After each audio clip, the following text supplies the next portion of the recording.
ഇന്നത്തെ ഏറ്റവും പുതിയ വീഡിയോയിലേക്ക് ഇവർക്കും സ്വാഗതം. നാളെ തിയേറ്ററുകളിലേക്ക് എത്തുന്ന പുതിയ മലയാളം സിനിമകളുടെ ഇതുൾപ്പെടെയുള്ള 6 സിനിമകളുടെ റിലീസ് അപ്ഡേറ്റുകളാണ് പ്രേക്ഷകരിലേക്ക് എത്തിക്കുന്നത്. നാളെ റിലീസ് ചെയ്യുന്ന ആദ്യത്തെ പ്രധാനപ്പെട്ട സിനിമ തെക്ക് വടക്കാണ്. സുരാജ് വെഞ്ഞാറമൂടും വിനായകനും സിനിമയിൽ പ്രധാന റോളുകളിലെത്തുന്നു. അഭിപ്രായങ്ങൾ വരികയാണെങ്കിൽ അതറിയാനായിട്ട് കാത്തിരിക്കൂ. നാളെ ഒക്ടോബർ 4 റിലീസ് ചെയ്യുന്ന രണ്ടാമത്തെ മലയാളം സിനിമ ഒരു കട്ടിൽ ഒരു മുറി എന്ന സിനിമയാണ്.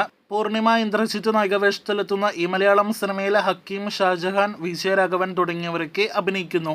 നാളെ റിലീസ് ചെയ്യുന്ന മൂന്നാമത്തെ മലയാളം സിനിമ പുഷ്പക വിമാനം എന്ന സിനിമയാണ്. സിജു വിൽസൺ നായകനെത്തുന്ന സിനിമ ഒരു ത്രില്ലർ വിഭാഗത്തിൽപ്പെടുന്ന സിനിമയാണ്. ബാലു വർഗീസും മറ്റൊരു പ്രധാന റോളിലെത്തുന്നു. ഈ ആഴ്ച തിയേറ്ററുകളിലേക്ക് എത്തി ഏറ്റവും പുതിയ വിദേശ ഒരുപാട് പ്രേക്ഷകർ കാത്തിരുന്ന സിനിമയാണല്ലോ ജോക്കറിന്റെ രണ്ടാം ഭാഗം. സിനിമയ്ക്ക് നേരത്തെ പ്രീമിയർ ഷോ റിപ്പോർട്ടുകളിൽ നിന്ന് ലഭ്യമായതിനേക്കാൾ മോശം അഭിപ്രായങ്ങളാണ് ഇപ്പോഴത്തെ യഥാർത്ഥ ഷോയ്ക്ക് ശേഷം സിനിമ നേരിടുത്തിരിക്കുന്നത്.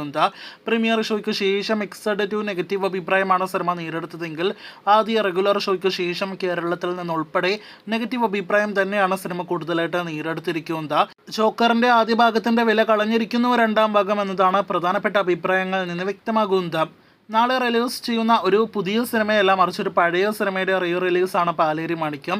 മമ്മൂട്ടി 3 വ്യത്യസ്ത വേഷങ്ങളിലെത്തിയ രഞ്ജിത്തിന്റെ അവാർഡ് സിനിമയാണ് പാലേരി മാണിക്യം. ഒരു പാതിരാ കൊലപാതകത്തിന്റെ കഥ. ഇപ്പോഴത്തെ സിനിമ നാളെ റിലീസ് ചെയ്യുമ്പോൾ ഒട്ടും മികച്ച വരവേൽപ്പല്ല സമീപകാല മലയാളം റിലീസ് ചിത്രങ്ങളിൽ വെച്ച് നോക്കുമ്പോൾ ഈ സിനിമയ്ക്ക് ലഭ്യമായിരിക്കുന്നത്. മമ്മൂട്ടിയുടെ പീക്ക് ടൈം എന്ന് പറയപ്പെടുന്ന ഈ സമയത്ത് റിലീസ് ചെയ്തിട്ട് പോലും സിനിമയുടെ പ്രീസെയിൽ കളക്ഷൻ പറയത്തക്ക ഒന്നും തന്നെ ഇല്ല എന്നതാണ് പ്രത്യേകം അറിയിക്കാനായിട്ടുള്ളത്. എന്തായാലും ആദ്യ ദിവസത്തെ കളക്ഷൻ എല്ലാം തന്നെ വരികയാണെങ്കിൽ അതറിയാനായിട്ട് പ്രേക്ഷകർ കാത്തിരിക്കൂ. പാലേരി മാണിക്യം ഉൾപ്പെടെ 5-ലധികം സിനിമകളാണ് മമ്മൂട്ടിയുടെ റിലീസിന് തയ്യാറെടുക്കുന്നത്. ഇപ്പോഴത്തെ പാലേരി മാണിക്യത്തിന് ശേഷം റിലീസ് ചെയ്യുന്ന അടുത്ത മമ്മൂട്ടി ചിത്രം ആവനാഴിയാണെന്ന് ഉറപ്പാക്കപ്പെട്ടിരിക്കുകയാണ്. നവംബർ മാസത്തോടെ സിനിമ തിയേറ്ററുകളിൽ റിലീസ് ചെയ്യുന്നതാണ്.